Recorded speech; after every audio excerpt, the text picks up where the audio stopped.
Welcome to tonight's council meeting.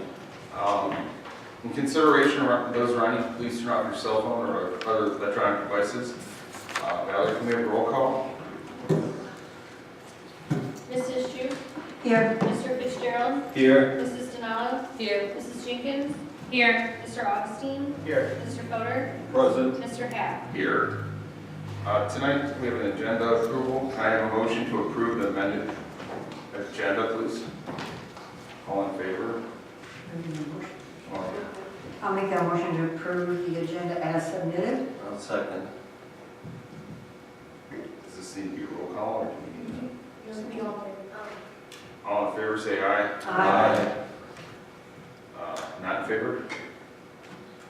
All in favor is continued. Invocation will be given by Katie Jenkins, followed by the Pledge of Allegiance. Please stand.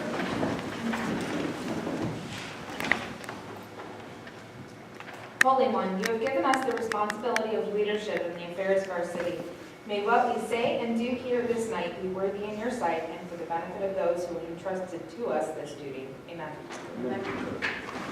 Pledge allegiance to the flag of the United States of America and to the republic for which it stands, one nation, under God, indivisible, with liberty and justice for all.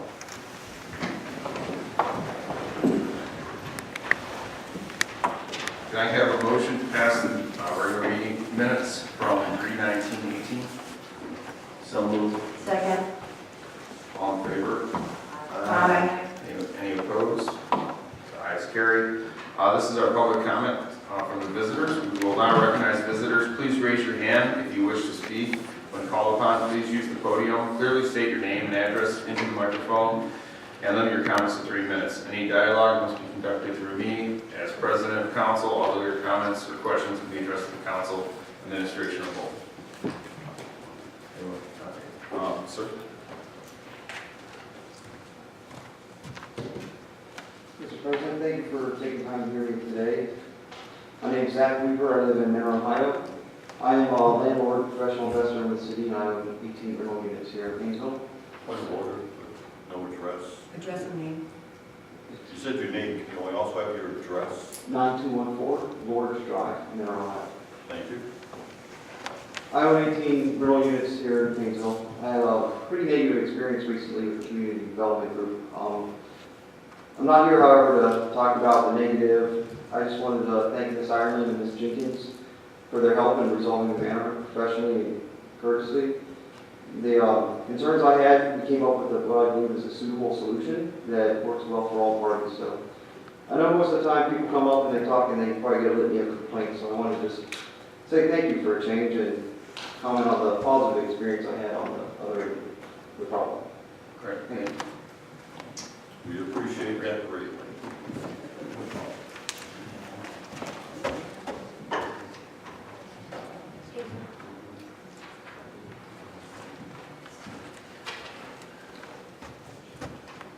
Ray Sternite, 346 Birchwood, Painesville, Ohio. Mr. Hack, recently the vacant property registration ordinance was again discussed.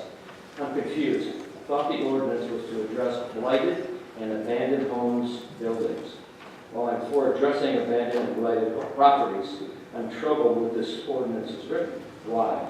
First, it really isn't addressing blighted properties that aren't abandoned, that is not vacant. Second, many homes that are vacant, quote vacant, really may not be abandoned or blighted. For example, if a person may be in the hospital for months, his or her utility usage might be minimal. His or her home may be in perfect condition. Yet this person might be forced to register and obtain a waiver even while recuperating either at home or in a nursing home setting.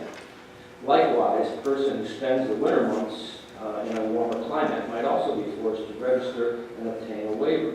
How does this ordinance improve the city's image with the average upstanding citizen who takes care of the property and doesn't abandon it? I know the intent, but what are the results?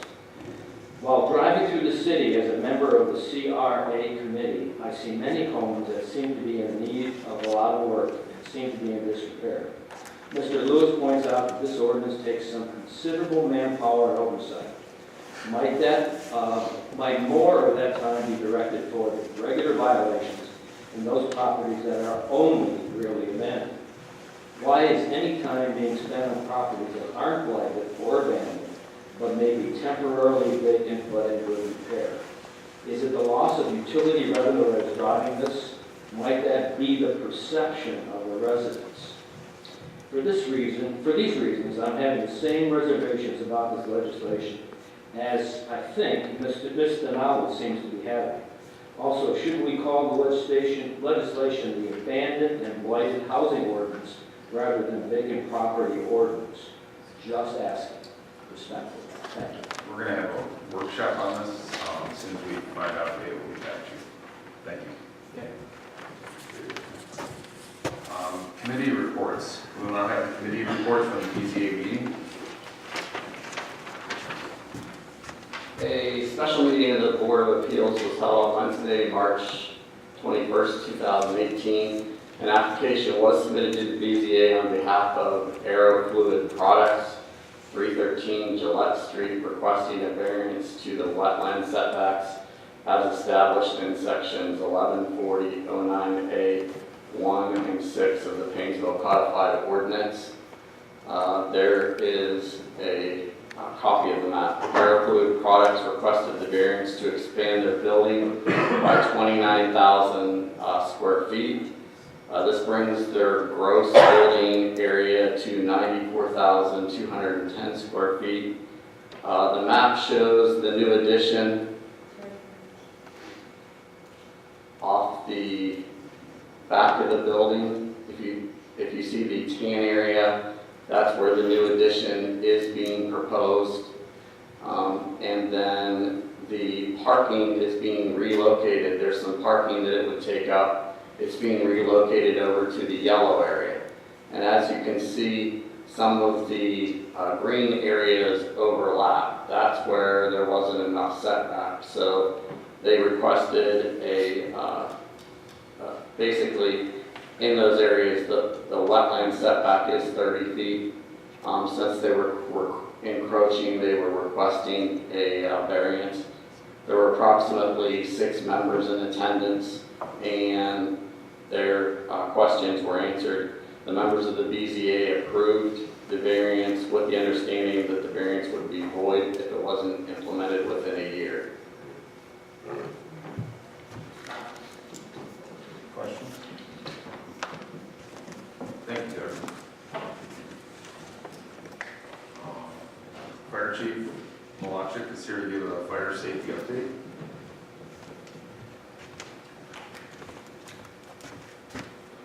Thank you for having me tonight. I'm here to speak about the misquote in the News Herald on 327. The News Herald basically quoted, currently the fire department uses threshold less than 3% of the time. This is not true. They did make a correction in their 329 online version. However, they did not make a correction in Saturday's paper when they print a week in review. They reprinted their original story with the 3% mistake. So, moving on, we do meet the NFPA standard approximately 82.76% of the time over a 5-year period. That's using the 5 minute 20 second standard. We use the old 5 minute standard, which is, if we use the old 5 minute standard, we meet it about 77, a little over 77% of the time. The 5 minute standard is a standard that we adopted back in 2005 when we did our master plan. Just to give you a quick view, and we'll go through these real quick. The green area is the area that we actually do meet the standard over 90% of the time. Next. This area is where we meet it in the 80s, 70s, 60s, 40 to 50%, and then our trouble area, which is the cobblestone area, which we knew when cobblestone was developed, we have promised that. We meet that, that's where we meet it a little less than 3% of the time. And until we find a way to put a station closer, we're going to continue to have that problem. but that is the only place that we meet the standard less than 2% of the time. I emphasize our standard is 77.81 at 5%, 82.76 at 5 minutes and 20 seconds. So we do meet the standards a whole lot better than these others. Any questions? No. I believe that answered this question in the past for me, and I appreciate it. But how do we compare to other municipalities of our size? That's hard to say. We're really the only municipality I'm aware of that really compares itself to the NFPA standards. Okay. So others aren't really making an effort to do this. And when we started this effort, was it to help us to make decisions regarding new fire stations and possible expansion, or? It was a twofold. One is I want to see how we were actually meeting compared to the standards, the national standards. I want to see how we're doing. And if you look nationally at the numbers, we're not doing that bad compared to other communities throughout the nation. Locally, I don't know anybody else that does it. But yes, it does help us look at where we need to put a station. If you look the blue area, south of the tracks, that is, what I say, 70% range. We do pretty good getting south of tracks, concern with south of tracks, and it's all that way. My area of concern with this is, surprisingly, all the way up the north end. We have, that's in the 60% range. So we do have problems up there. But yes, it was twofold. One, to see how we were doing, and two, to see when the time comes, where should we be locating the station. Chief, I think you presented the data in the safety committee regarding the highest percentage of volume in relation to the response times. I didn't bring that with me, but again, if we're looking to improve our compliance with the standard, improving the area over the cobblestone area doesn't do a whole lot for us because it's a very small percentage of our calls. If we really want to improve our compliance, we have to look at the north end and we have to look at the south end. Those are our two areas. The south end accounts for, I want to say, a little better than 10% of our calls. And the north end is probably the same in that same area. So when you look to improve, you don't just look to see where our phone numbers are, but where would it most benefit us to improve and bring our compliance rate up. I know we've been, go on. I know this has been looked at for several years. My recollection is 15 years ago or so. Probably someone that, I've still got the drawings and the Okay. paperwork. There was some conversations about, another station position somewhere. And there was also another conversation of abandoning this station. I don't even know if we have paperwork on that, but abandoning this station that's more in the central of the city and creating two fire stations, one more towards the east and one more towards the west. Then obviously the other part was what do you do south of the railroad tracks. So this has been raising its head every several years. But I think with the current council and administration trying to plan for the future, obviously it's a dollar and cents issue, is how do we raise monies in short term and long term to try to meet the standard. Lori? I just wondered if you think the condition of roads are a hindrance to you. I know, like, you think about cobblestone, and I'm guessing that sometimes you're taking Jackson Street. And Jackson Street's. Condition of roads does play a part and it's getting better as we're improving roads. It's improving our maintenance on our vehicles. But until we get the roads up to a better condition throughout the city, yes, that does affect our response time. Another question? Thank you. Legislation. If you wish to comment on legislation, you must request so at this time. Those who make such a request will then be called upon after the reading. Any dialogue must be conducted through me as president of the council. Although your comments or questions can be addressed to the council, the administration, or both. When called upon, please use the podium. Remember, clearly state your name and address into the microphone and limit your comments to 3 minutes. So, anyone for resolution number 2? Resolution number 3? Resolution number 4? Resolution number 5? Resolution number 6? Resolution number 7? And ordinance number 8? Seeing none, resolution number 2, third reading.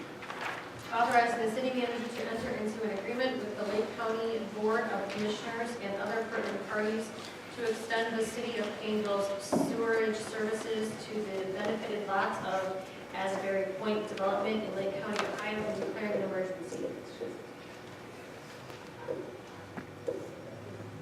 Yes. Any questions or comments? Can I get a motion? Motion to approve. Second.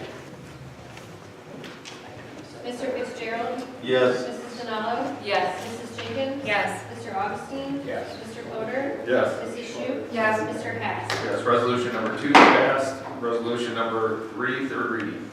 Resolution authorizing and directing the city manager to advertise for bids and enter into a contract, including any and all ensuing change orders, with the lowest and best bidder for the reconstruction of Walnut Street and declaring an emergency. Any questions? Comments? Can I get a motion? Motion to approve. Second.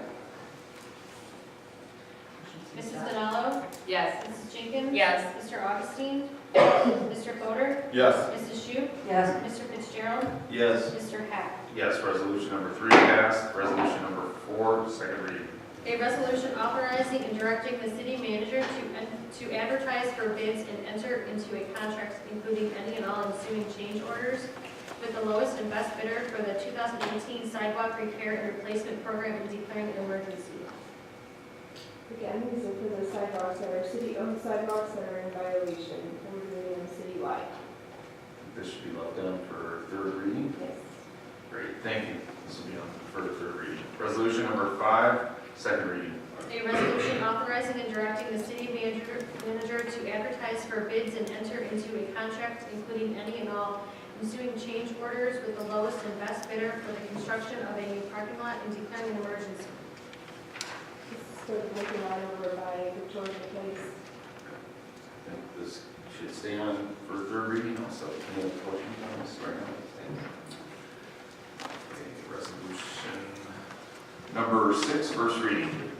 Resolution supporting the Lake County Crime Lab 0.4 mil tax levy that is on the May 8, 2018 ballot. Feel that this is an emergency and to get this support out. Move to suspend. Thank you. Second. Mrs. Jenkins? Yes. Mr. Augustine? Yes. Mr. Fodor? Yes. Mrs. Shute? Yes. Mr. Fitzgerald? Yes. Mrs. Denalo? Yes. Mr. Hack? Yes. Move to adopt. Second. Mr. Augustine? Yes. Mr. Fodor? Yes. Mrs. Shute? Yes. Mr. Fitzgerald? Yes. Mrs. Denalo? Yes. Mrs. Jenkins? Yes. Mr. Hack? Yes, resolution number 6 passed. Ordinance number 7, second reading. An ordinance amending Chapter 929 of the Painesville Code of 1998 relating to electric service. Let's go to the examples.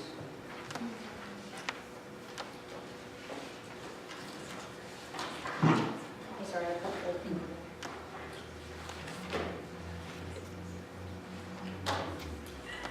Okay, at the last meeting, council wanted some examples of the new electric bills. So what we did is we took the bills from January 28, what they actually paid, and compared them to what they would pay January 28, or January 2018. The top are inside the city, bottom is outside the city, and we selected 3 council members. If you look at the council member number 1, the charges are shifting from the PCA to the kilowatt. So the council member number 1, it used to be about a 50-50 split between the kilowatt charge and the PCA charge. With the new way, the kilowatt charge is going to go to about a 90%, and the PCA charge will go to about 10%. In these examples, 2 council members' bills are going slightly up, less than 1%, and 1 council member's bill is going slightly down, less than 1%. The smaller kilowatt users will see a slight increase because the smaller kilowatt users have been supplemented by the larger kilowatt users. And then so the top is inside the city and the bottom is outside the city. These are residential customers. The next one.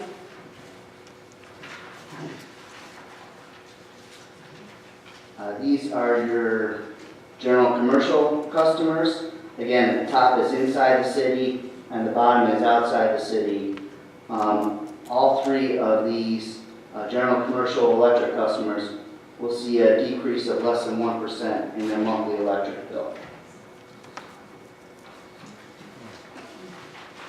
And our last example, this is a, this isn't our last example. The next one is for large commercial. And again, all of the monthly bills for the large commercial electric bills will be reduced by roughly less than 1%. And then the last one, this is our electric industrial users. This is the city's largest users, and they will see a monthly decrease of less than 1% in their electric bills.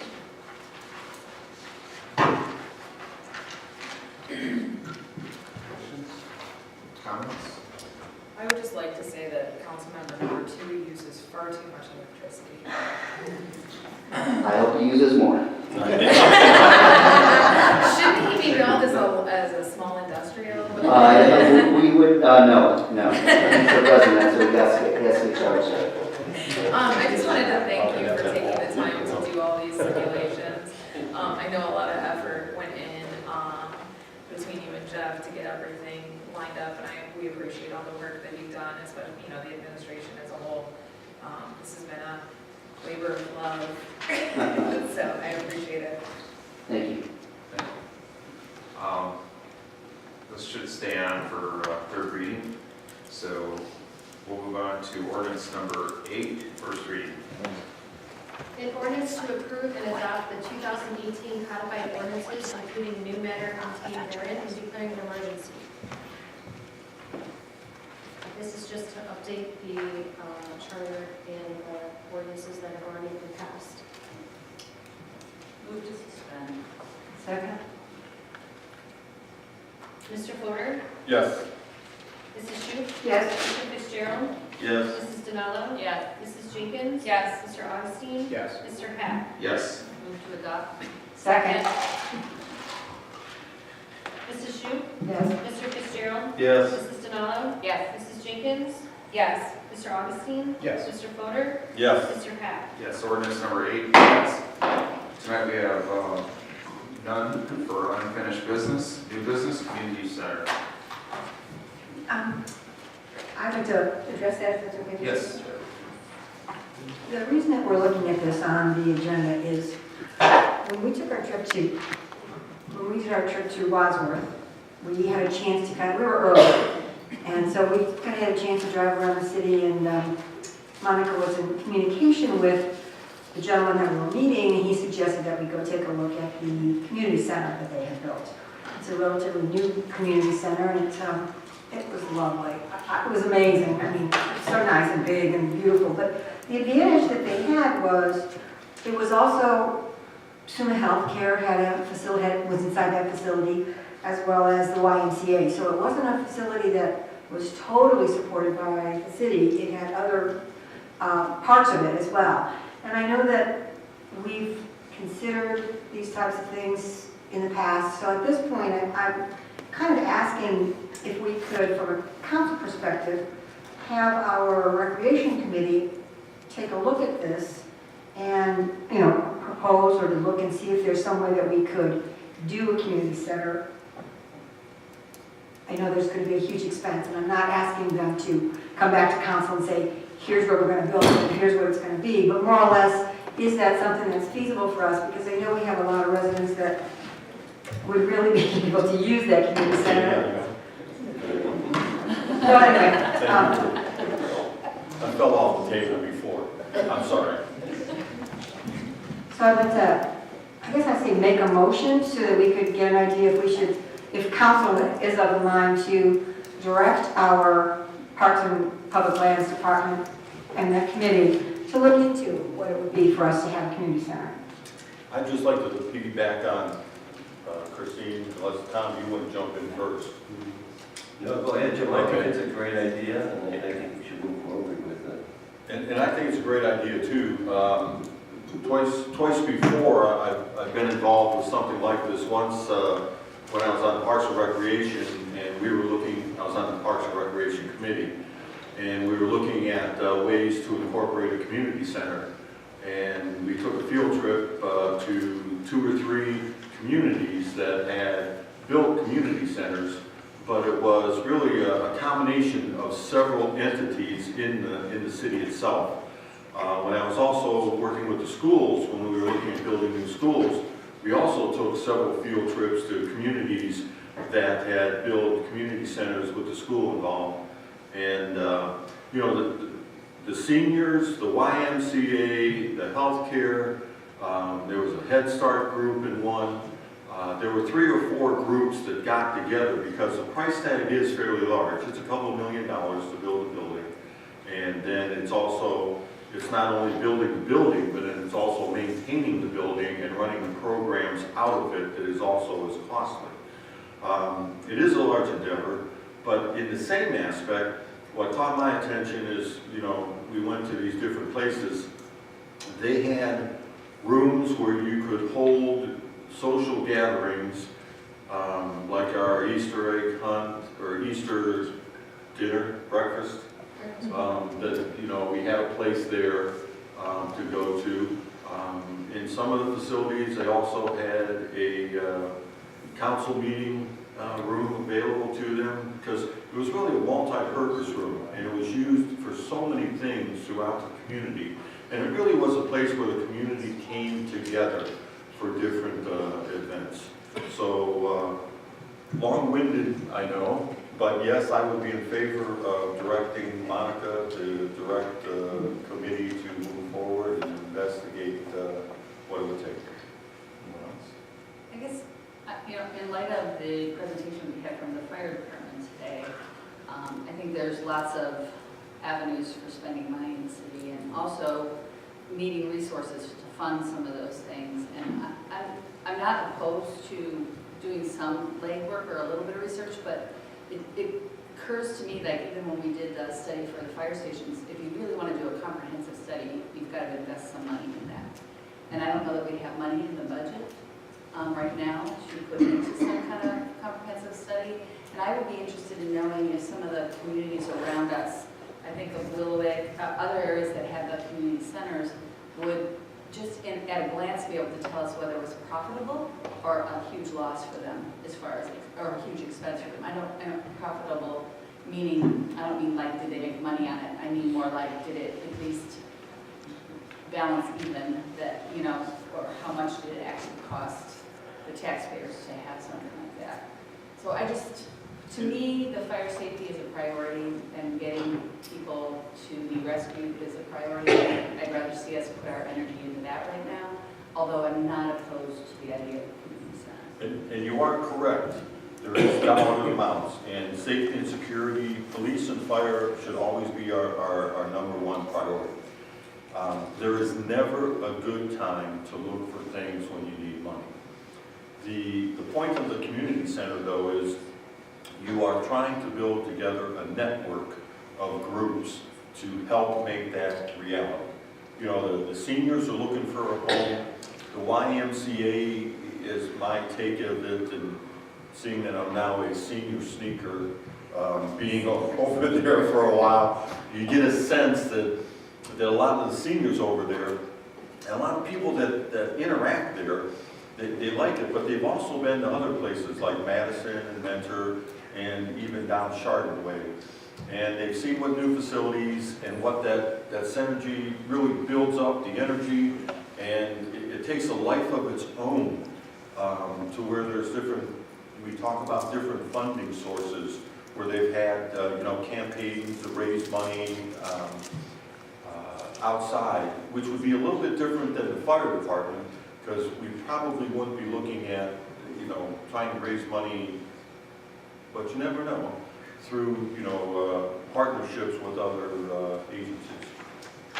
I did want to ask Monica if part of Lori's concerns would be discovered during if we directed the Parks and Rec to, that would be something that they could investigate as well. Where does Yeah. Wycliffe and the rest of us So stand? if council feels it's worth looking into and then give it to that commission would answer those questions. They would look at comparables in the area, they would look at costs, just at a global view. To Ms. Denali's point, we do not have it budgeted to do a comprehensive study. This is more of a broad overview to bring recommendations back to council to see if it's worthy of moving forward with. Because you're right, Lori, there is a dollar associated. When we went on our field trip, they contributed $250,000 out of the general fund for seniors per year. And I know that we contribute currently $25,000. So, we have enough So support. far we have 3. Well, I didn't say I wasn't unsupportive, I just said I wasn't supportive of spending, identifying that we don't have money budgeted for it, and, making sure that we knew exactly what we were directing them to do. Something like we're moved over to recreation and discuss it, come back with some recommendations to us. I was just going to say I give support to go ahead and have Parks and Recs explore this. Great, we'll move on to our departmental presentation, which we have none. Administrative reports, law director. I have nothing else. City manager. Nothing further to report. Correspondence, clerk of council. The next regular council meeting will be held Monday, April 16th at 7:30. April 21st is the Earth Day celebration and repurposed craft fair from 1 to 4 at Veterans Park.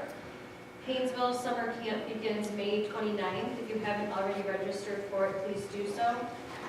May 4th is the Chocolate and Wine Walk on Main Street from 4:30 to 7:30, and Pride articles are due Friday. Thank you. Closing comments.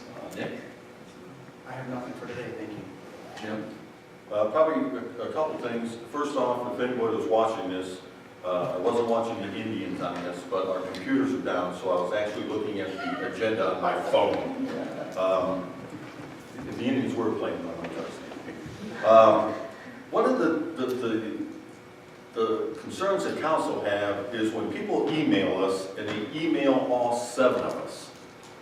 Now, I know myself, I struggle with, are all 7 of us going to reply to the person?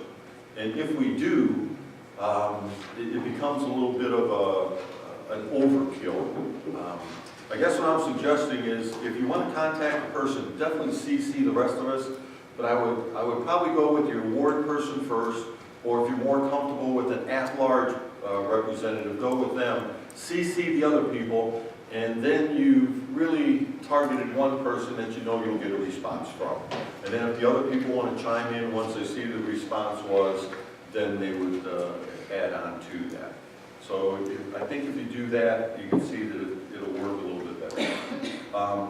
Sidewalks, I know that that's coming down the road here, or the sidewalk, so to speak. And I know that I have actually started going out and looking at my sidewalk to see what places need to be replaced. And I know that each section is about $250, if I'm not mistaken.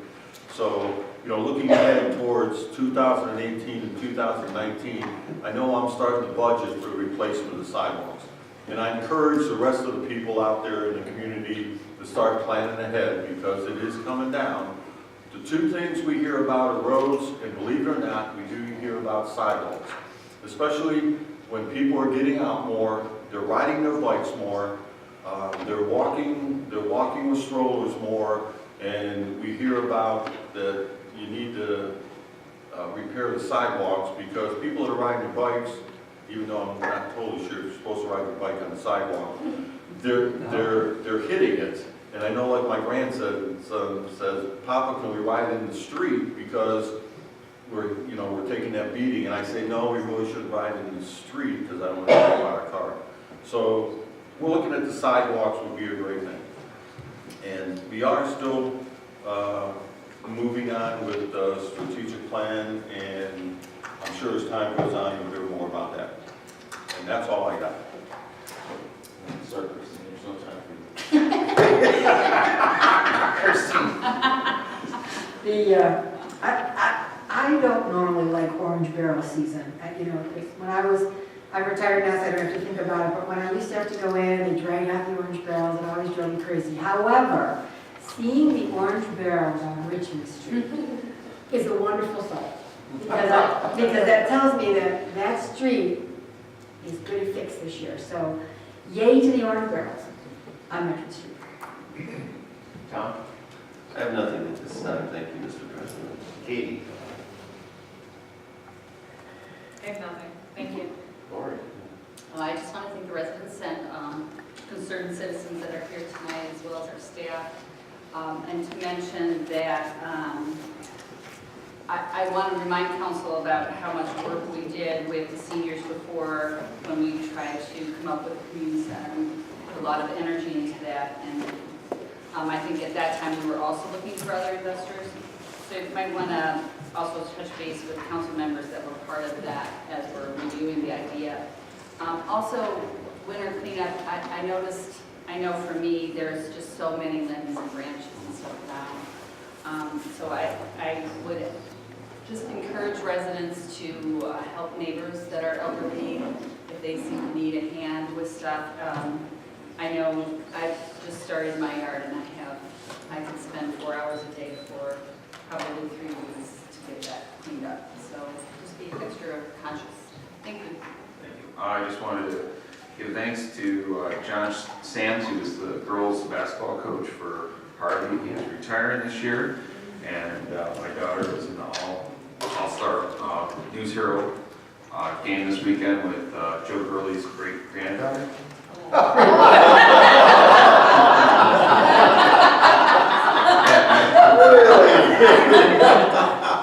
closing comments. I didn't see Harvey at the state championship. I saw my daughter. I just want to congratulate your daughter. My daughter, their team, the Team Blue won. And can I get a motion to adjourn to executive session, please? I'd like to make a motion to adjourn into executive session being held in accordance with Article 2, Section 6, to consider the appointment, employment, dismissal, discipline, or compensation of an employee or official of the city.